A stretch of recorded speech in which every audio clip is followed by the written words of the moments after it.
EPA has issued new guidance on diesel emissions, plus what the WASDE says about a record corn crop, and a lot more on today's episode of the Arkansas AgCast, which starts right now.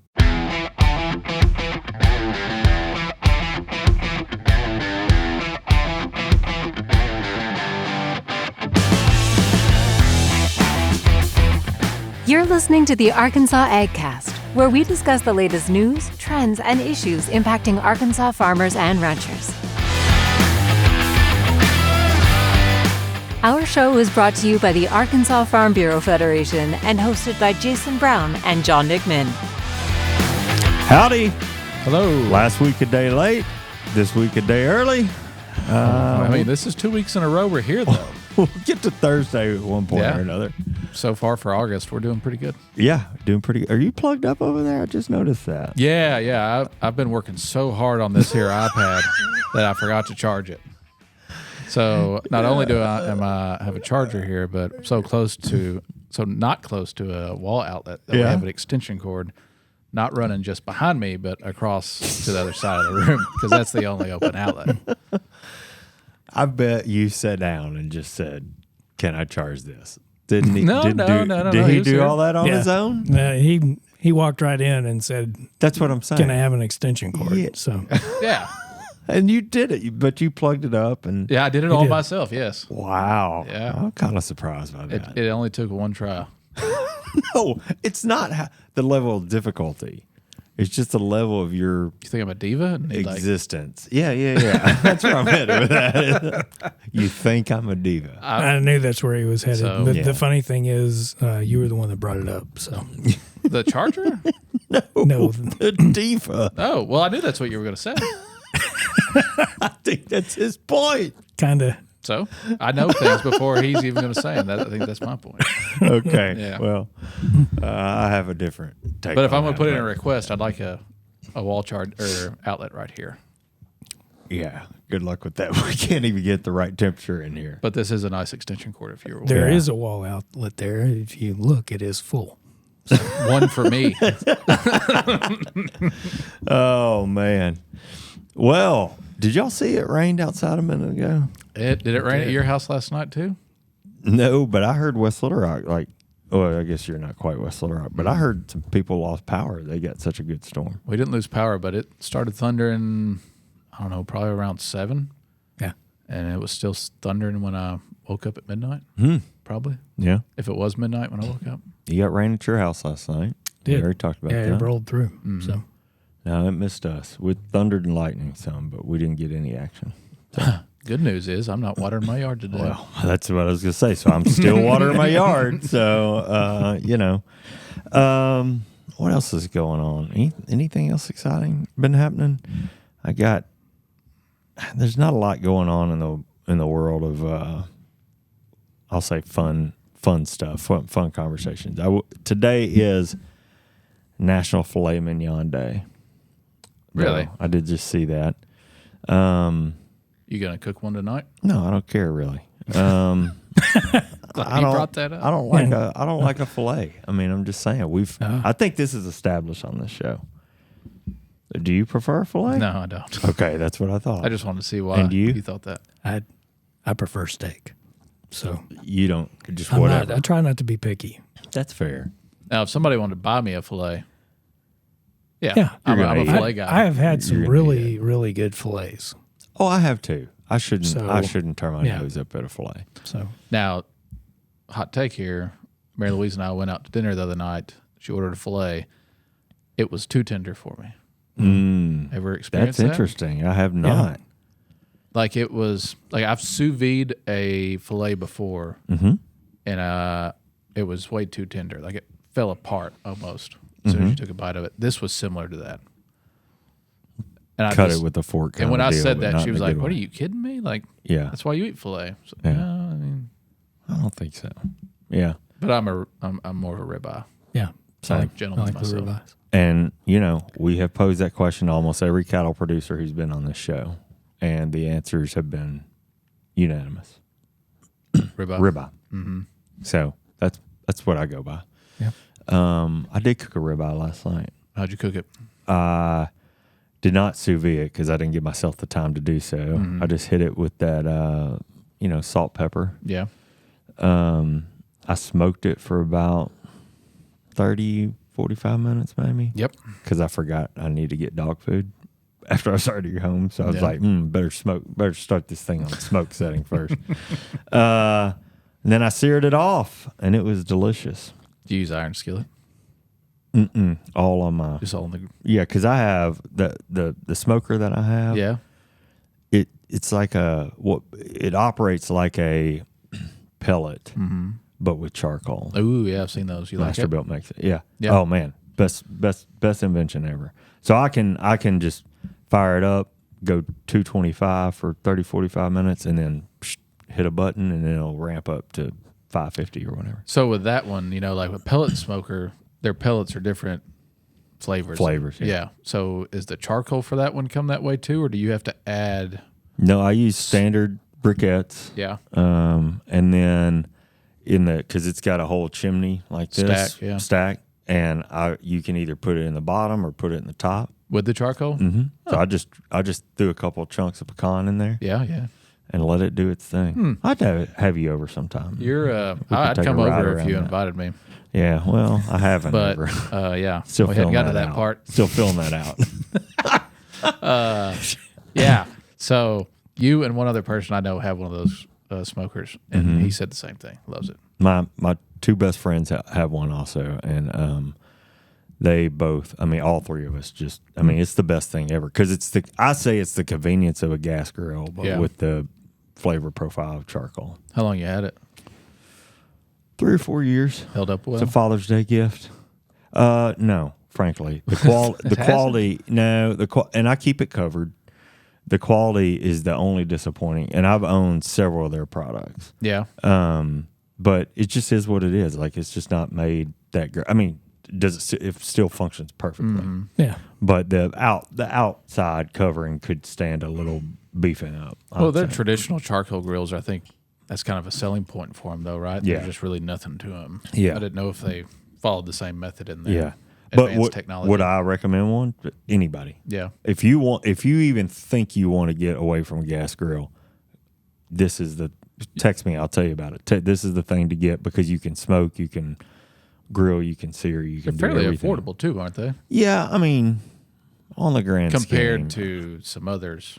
Yeah. Oh, like a absolutely. I mean, high-end pellet you're grill. going to get that one that they used to make here in Little Rock. PK? Yeah, I was trying to not. sorry. KP. I mean, you're going to pay the same price and get just a pretty small grill from them that doesn't even have all the functionality. So Yeah, that's true. that thing can cook a steak though. I do And, prefer, like I've sous vide and I've reverse seared, like smoked it 1st. I think I prefer the smoking over the sous vide. I haven't used my sous vide in so long. A buddy of mine cooks the best steak I've ever had. He used an egg, and he makes so much fun of me every time I pull out the sous vide to get a steak going. But I'll tell him he can back it up. I mean, but I like sous vide. I'll do like we call it a cowboy ribeye, but I'll sous vide that thing for 24 hours. I just like the flavor of the grill or the smoke. Yeah, I think the steak I has want to more finish flavor. it on there if Yeah. I'm going to sous vide it. I'm just saying when I smoke it and then sear it compared to when I sous vide it and then sear it, Yeah, the one that's smoked has better flavor. better flavor. Yeah. It's richer. Yeah. It might not be as pink because it's Yeah. cooked a little bit longer, but it's as tender as medium rare, which is what I prefer to have mine at. Yeah, I agree. So Nothing wrong with steak. And this one, I forget the name of that place, but we went there. So this steak came from the meat processing facility that we went to present a check to. It's in Pulaski County. I'll think of it here in a minute. But anyway, they had retail beef cuts for sale, and so a bunch of us who were there went in and bought steak and ground beef, and is that the so on and so same? Wasn't there a school buying like briskets and stuff in North Little Rock? Yeah, it's that not the connection? same. No, it's not the same one. They're really a processor, and then they started farming or they've got a farm too, so they started working a few of their cuts in. But anyway, steak was great. Speaking of retail in North Little Rock, and we just did a feature. Have we put that out yet on Taylor's Market? Do you remember? I don't remember. I remember watching it and approving it, but I think it went. I think it went too. So if you're over in North Little Rock, Taylor Market, do you know Jill Edwards? Yes. Yeah. Her family, part of their cattle ranch, they have opened it next door to their construction business office. Where at? Well, us North Little Rock folks know that neighborhood is Dark Hollow, but it's kind of in the industrial part of North Little Rock a little bit. Kind of eastern North Little Rock? I don't know. If you were to get off on Curtis Sykes, if you were coming across the 15th Street. River Bridge, the old 15th Street, and go down in that neighborhood, like the back way to North Hills or whatever. Anyway, it's right there. It's super easy to find. It's a minute off the interstate probably, and If you that. can hop back right on. But they're doing retail beef. I think they've got some eggs, fruits and veg kind of stuff. It's pretty cool, and they've only been open a couple months. But we went out. Meaning Justin Roten from our team went out and shot a feature video about them and the work that they're doing, and you can see that on our Facebook page. You should check it out. That is pretty nice. I haven't seen it yet, but I'm excited. Yeah, I need to make sure. But anyway, it's check them out. So if you're looking for some farm fresh beef, they're a good option, and they're right here in town. You don't have to really drive anywhere. Speaking of local foods, we do have the farmers market at convention this year. Yep. We brought it up last week. Registration is open right now. You can, and how do we have it in the show notes from last week? A link to that? What? The farmers market registration? No, but I can add it this week. Okay. Or you can reach out to me at john.mcmahon@arfb.com. Convention is going to be, the trade show and farmers market will be 3rd and 4th. We have 40 spaces open for the farmers market. Right now, the application window for those spaces is open until the end of August. So if you're interested, or if you know anybody that's interested in selling any locally grown or locally made products at our convention, please let me know, or see at the bottom of the show notes here today. You have, again, until the end of the month to apply for that. Okay, good deal. So only 2 requirements is you have to be selling a product that's either grown or made here in the state, preferably by you. And then also, if you're awarded a space, you will have to, you either already a Farm Bureau member, or you will have to purchase a Farm Bureau membership. Also, we've had some issues with some no-shows in the last few years. This space has been free to the people that have been awarded their space, right? But since it was free, I think a lot of them just kind of decided, well, we're not going to show up because I've got, whatever else is going on. We just had the issue of not knowing until the day before. So this year, we're requiring a $50 deposit, and it's refundable. If you actually are awarded the space, you have to pay the deposit. If you show up, you stay for the whole trade show, you'll get your $50 back. Can I make a note about that? This is the second week that you've slapped those people's hands. Well, it's frustrating. You scolded them. I think we've covered our bases. Yeah. It's just frustrating. I'm just kidding. It is. I understand that. It's frustrating because, not because I'm dealing with it or managing it. It's frustrating because we have 80 to 100 people apply every year, and 5 people don't show up at the last second. We could have let them in. We could have filled those spots. Man, I know that feeling. That's 5 more people that could have benefited from that space and been able to promote and market their small business. That's a great point. Yeah. That's a really good point. Well, so go on. I've got the link. We'll put it in the show notes, so that if you're interested in signing up to, applying to be a part of the Farmers Market State Convention, we'll have that in the show notes for you. Yeah, and you don't have to be a member to apply. That's right. Only if you're awarded a space is when you'll be required to purchase or be a Farm Bureau member. And that's $40. That's $40 a year. Comes with a ton of benefits. It does. Including a subscription to Front Porch Magazine. There you go. Which comes to your mailbox quarterly, among many other benefits. Yeah. Okay, good deal. And then looks like you got a couple other notes to cover. One thing I want to remind people of, specifically row crop producers, ECAP enrollment deadline is coming up August 15th. It's been open since March. I would imagine most people have already known about it or already signed up. But if you haven't, ECAP is Emergency Commodity Assistance Program. And those are, I think it was about $10 million devoted to the state of Arkansas. Maybe I could be wrong on that number, to help overcome commodity prices, input costs. You know, it's not going to make you whole more than likely, but it will help. So if you haven't signed up for that, if you are interested in signing up for it, please visit your FSA office, contact your local FSA office, and ask them about the Emergency Commodity Assistance Program. Majority, if not all, row crops we have in the state are allocated to that program. So, and if you want any more information, feel free to contact me or look at the FSA's website or just Google Emergency Commodity Assistance Program. Yep, and if that's not ringing a bell, this is part of that continuing resolution package that was passed on December 20th, 2024 when we got that new Farm Bill extension. Yep. We have covered this extensively. There's an Ag Insider on this topic. We've done a deep dive on this topic. Like you said, the application window opened up in March. I honestly thought maybe funds were going out by March, but either way, if you have not, I just had somebody tell me over the weekend, we haven't gotten our funds from that. So thank you for that reminder, because I'm going to text him when we get off the phone or when we stop recording and make sure he knows that, he should have applied for that. So, anyway. Lastly, I got one more thing.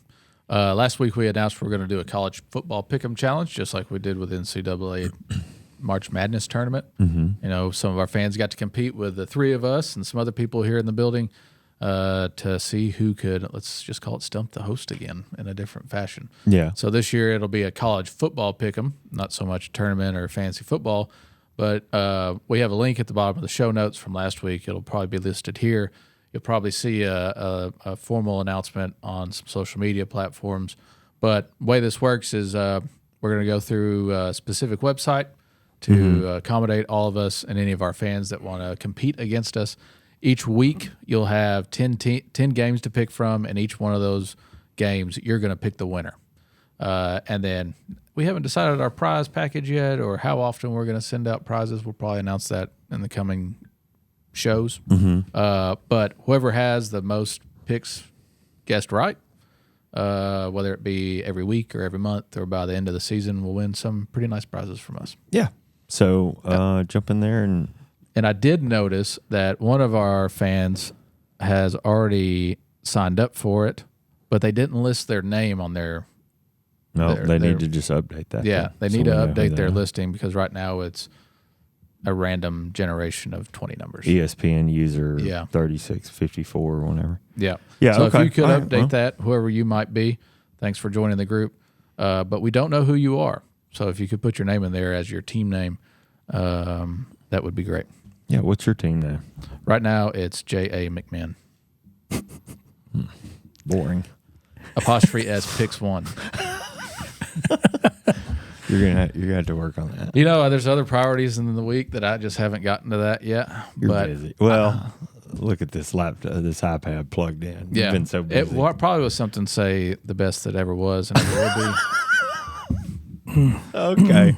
Well, we'll keep an eye on your team name. So, it's another chance for you to compete against us and win some cool prizes. Make it fun. Yeah. If you're getting this cocky about the college football bracket, I can't wait to see what the fantasy football is going to be like. Ooh, yeah. The Wizards here isn't in our fantasy football game. Yeah, that's right. Yeah, he came back in. Y'all get to hear a little bit about that this year. That'll be fun. And with a pick'em, you had an option. You could either just pick teams just to win or lose.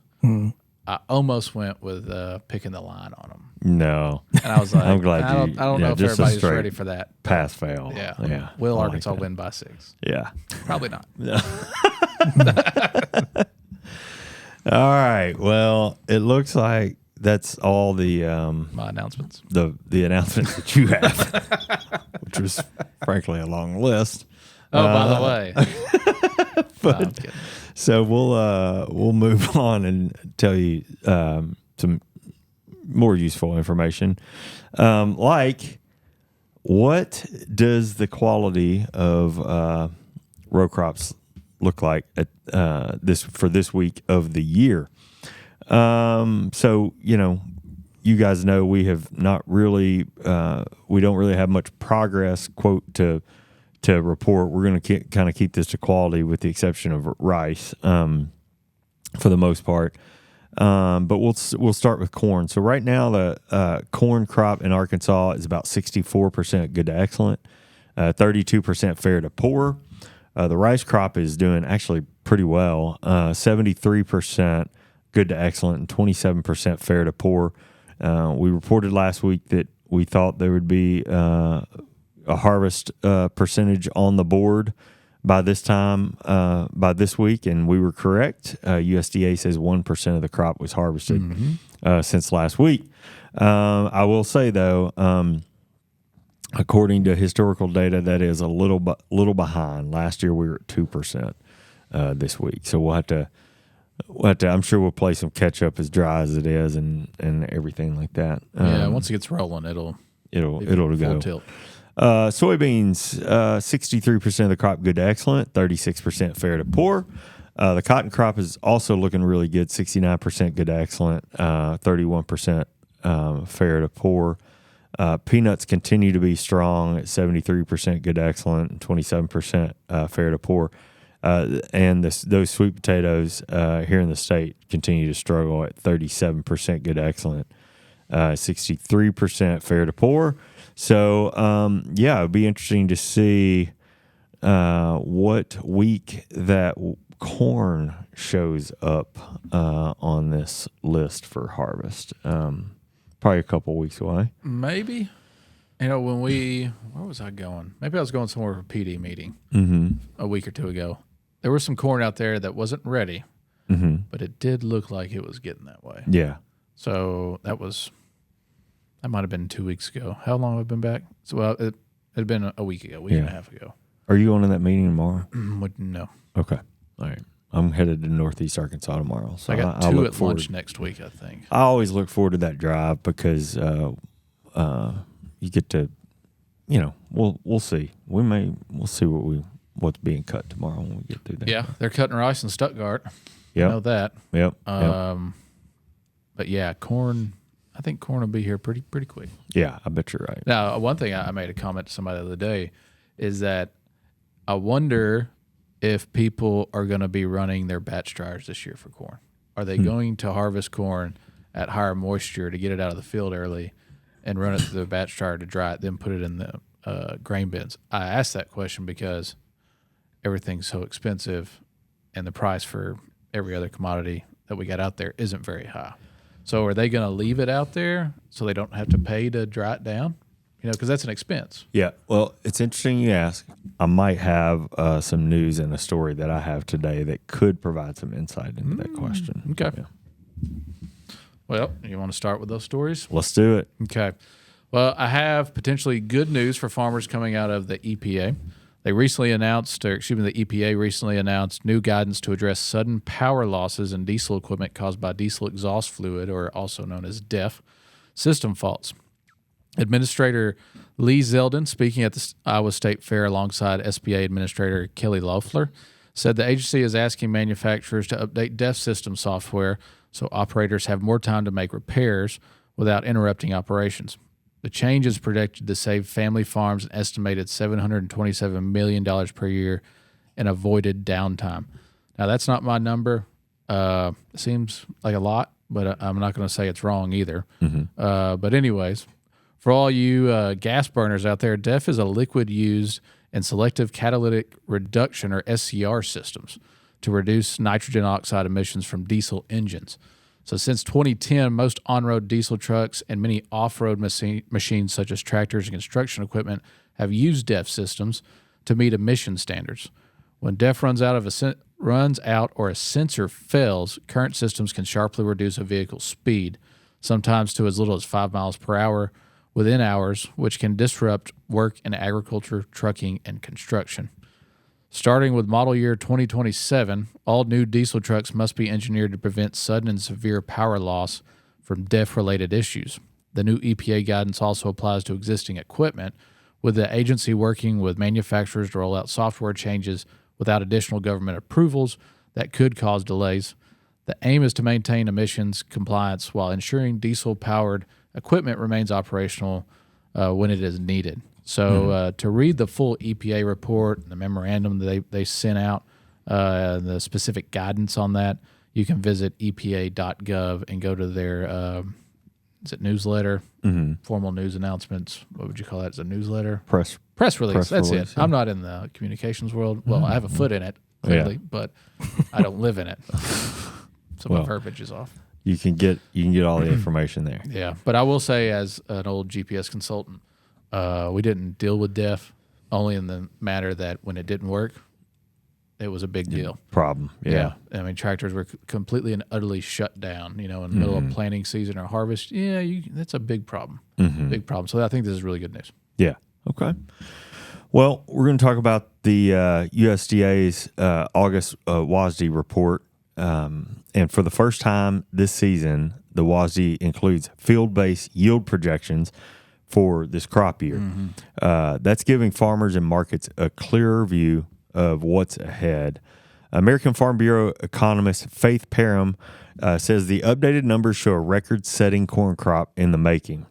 USDA now projects corn yields at just under 189 bushels per acre. That's up nearly 8 bushels from last month's estimate, with production projected at nearly 17 billion bushels. Wow.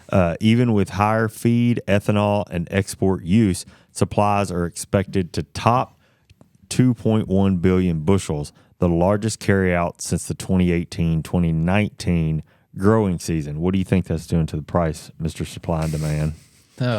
It's not making it any more positive. It has pushed the season average prices down to $3.90 a bushel. I saw that this morning. So I think that your note about are they going to let this dry in the field when you've got a high yield like that? I mean, it's a cost-saving measure. So soybeans still a different story, though. Yields are up slightly, just under 54 bushels per acre, but smaller harvested acreage pulls production down to 4.3 billion bushels. USDA also trimmed export projections, something we've been talking about here, leaving ending stocks at 290 million bushels and keeping the average price steady at $10.10 per bushel. Again, that's for soybeans. For wheat, USDA raised yields slightly but lowered harvested acres, with production now forecast at nearly 2 billion bushels. Exports are higher, but ending stocks dip at 869 billion bushels, and the season average price drops to $5.30 per bushel there. Rice production is up on larger acreage, and cotton output is down sharply from last year. Parham notes the numbers come against the backdrop of USDA's latest farm production expenditures report, which shows near record costs, meaning production costs, despite a slight decline from 2023's historic high. Total farm production expenses for 2024 are estimated at nearly $480 billion, more than 30% higher than 5 years ago. She says that a combination of ample supplies, lower prices, and elevated input costs will keep margins tight, especially with the ongoing trade uncertainty for soybeans. That makes risk management, of course, and market planning critical as producers head into harvest. So,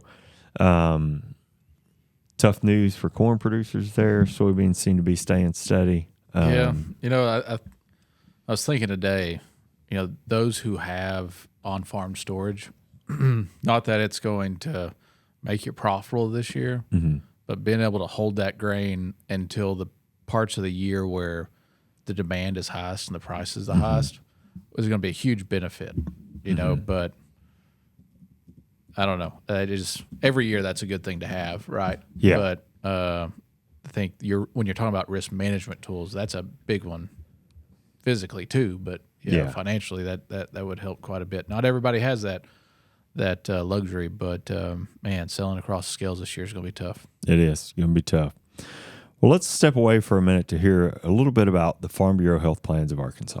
I got a call saying that my plan was going to be canceled at the end of April. I really was kind of in panic mode to try and find a new health plan. Me being young and having 2 young kids at home, health insurance is vital for us. I got on the phone with Farm Bureau and I got in touch with an agent. It took me about 30 minutes, and then about 3 days later, I was approved, ready to go, whole family. I took a deep sigh of relief. So with Farm Bureau Health Plans of Arkansas, I'm saving close to $300 a month. You cannot find this plan anywhere else. Get after it and get it. Learn more at arfbhealthplans.com.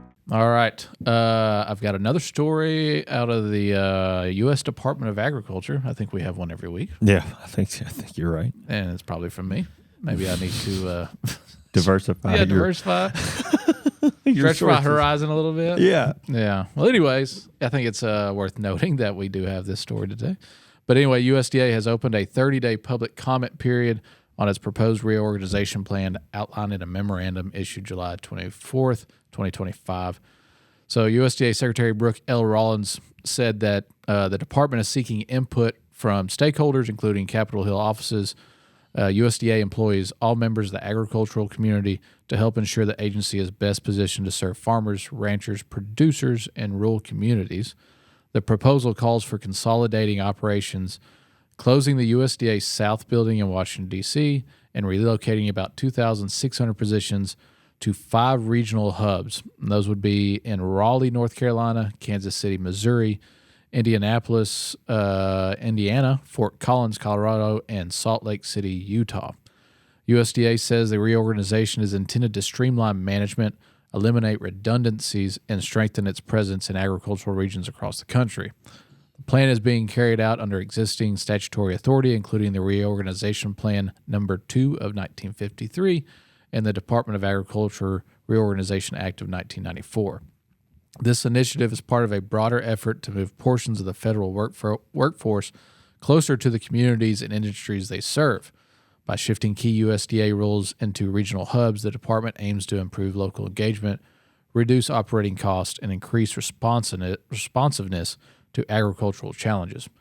USDA says stakeholder feedback will play a key role in shaping how these changes are implemented. So if you want to make public comments, you're allowed to submit those via email at reorganization@usda.gov through August 26, 2025. So I think this is kind of everything we've been through in the last 6 months or since inauguration this year of, I guess, staffing in USDA and those issues that have kind of popped up. This kind of looks like I don't want to say the final product of it or the sum of all that. So whether your opinion is you want to keep the situation the way it is, or if you're okay with it going to these different hubs, let your opinion be known. And like we always say, your voice is not going to be heard unless you voice it, right? That's it. That's whether exactly it be a right. survey or public comments. Yeah, looks like you got about a week and a half to add your thoughts to the mix there. So go do that. All right, my last story of the day continues on this thread that we've been discussing lately, with Brazil taking market share from the U.S. in yet another crop. Yeah. Reporting from Delta Farm Press this week notes that Brazil has grown into the world's 3rd largest sorghum producer and is emerging as a stronger competitor in the export market. According to the USDA's Foreign Ag Service, production has surged 380% over the past decade, rising from about 1 million metric tons in 2015 to an expected 5 million tons this year, this growing season. Once viewed as a crop that depleted soils, sorghum is now valued for its root system, which improves soil health, and for its adaptability as a second crop when corn or soybean planting windows are missed. It's drought resistant, thrives in poor soils, and tolerates acidity, making it a practical choice for many Brazilian farmers. In last year's growing season, Brazil its harvested area reached about 1.5 million hectares, or just under 4 million acres. That was up 6.5% from the previous year, with production climbing 12%.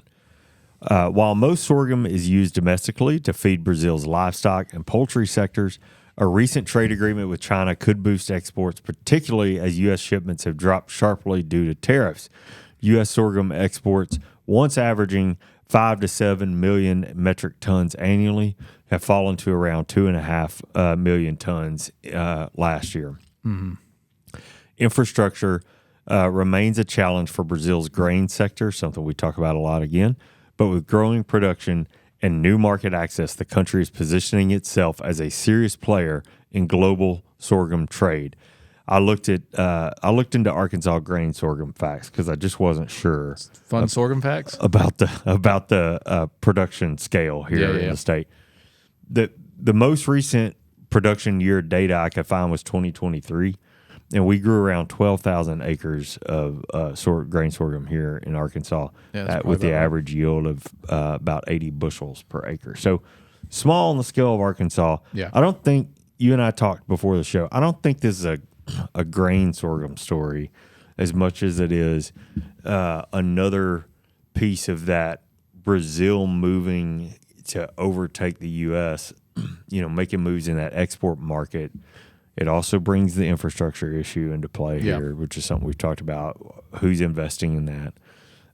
So anyway, I just kind of thought that was interesting to discuss today with everything going on.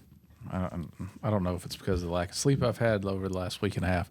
I'm just feeling really hot. And this thing, when I read this article, it just like, as I was reading it, I think you and I talked about it, they kind of push it as this being the reason, but they highlight this China-Brazil relationship too. Mm-hmm.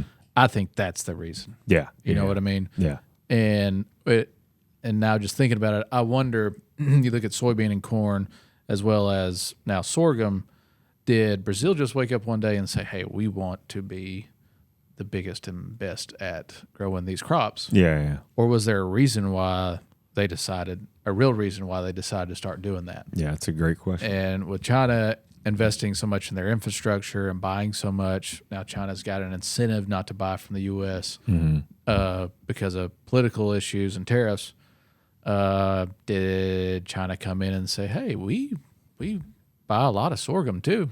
Yep. You think you can grow sorghum? Do that? Sure, yeah. A 380% increase in production over the past decade, that's mind-boggling. So, and that's all really wrapped up in my feelings of like, where are we going to be able to recapture? I'm not just saying like worry about getting back China's business, but given that China was such a huge chunk and the world leader of a lot of exports or imports into their country agriculturally and commodities, where else are we going to find that in the world to replace that deficit? And if we don't, those commodity prices aren't going to come back up. Great question. Yeah, got to find the. So I'm just worried. And it is a hot button issue for you. I know that. Yeah. I know that for sure. All righty. Well, that moves us on to leg 3 here. Yep. Let's see if we can make you more hot. Okay. It's time for Stump the Host. Here we go. So we had a bit of a chat after last week's show, and I think you had a very interesting hypothesis. Mm-hmm. What was it? I'm trying to give you credit, and you don't even remember. It's that perhaps we're so worried about picking the category in something that we like. Mm-hmm. Truly, we're not really nailing it. We keep saying like, oh well, history or entertainment, and we're not really nailing that. Yeah, we're picking categories that we believe we're more comfortable in and more likely to get the right answer in. But in likelihood, we're getting them wrong just as much as we would the ones we don't feel comfortable in. You might as well check brain science because you know what I mean? And then talking to Brian about it, which we played our hand and we shouldn't have. Now that hindsight's 2020. We know what he manipulates. He's given us reason to believe that even in those hard categories, that there are questions that we would know the answer to, but we always pick the wrong category with the harder question. Yeah.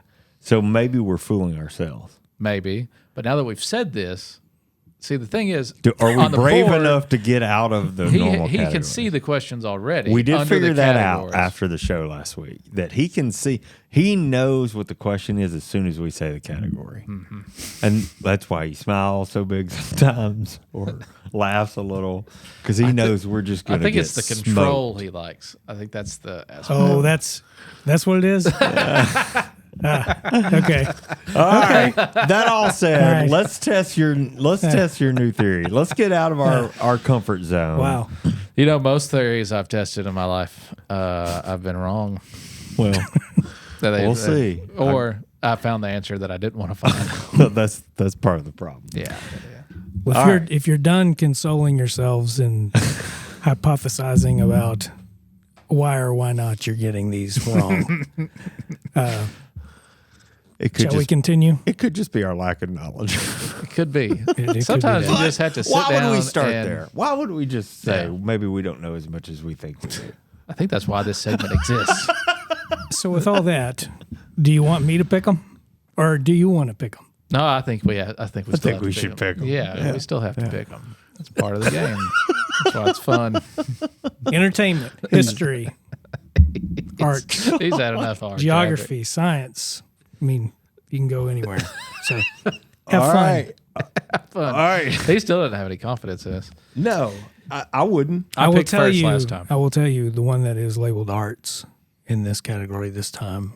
I disagree with. I think it's history, but that's just me. Okay. I'm going to go with science. Look at that. Science. What famous chemist died in 1934 from a blood disease contracted by the effects of radiation exposure?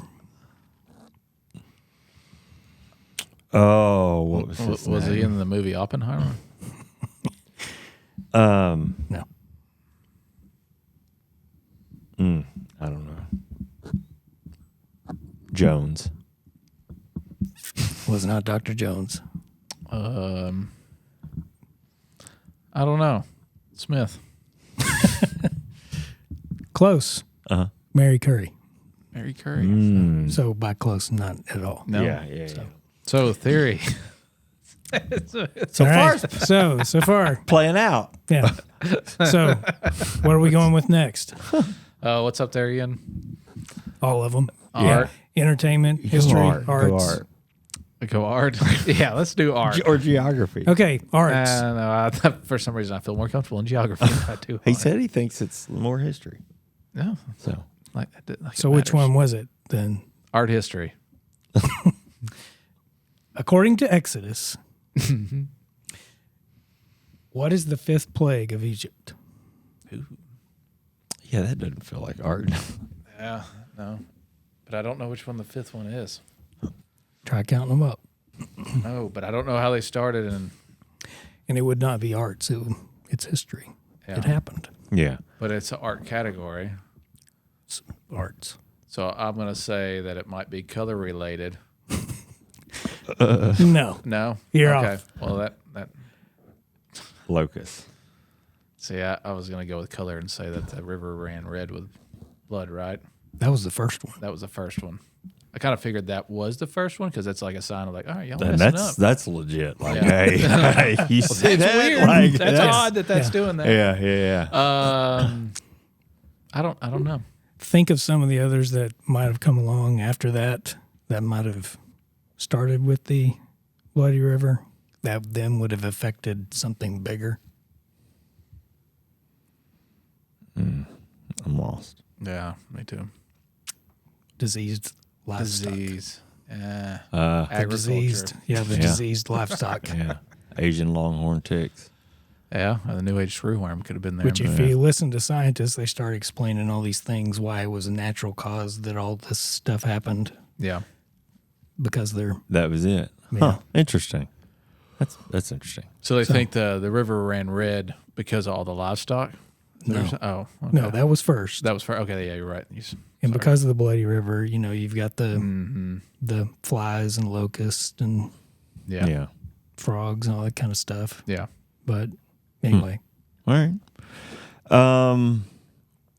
so Well, I guess. what you want next? Well, then I will do If we don't get one right this week, that'll be 2 geography. weeks. in a It'll be row. 2 weeks in a row that we haven't gotten anything. Geography. We need to I'm resisting the temptation. Step down to like a kindergarten level. Yeah, this is too hard. What is New York's state bird?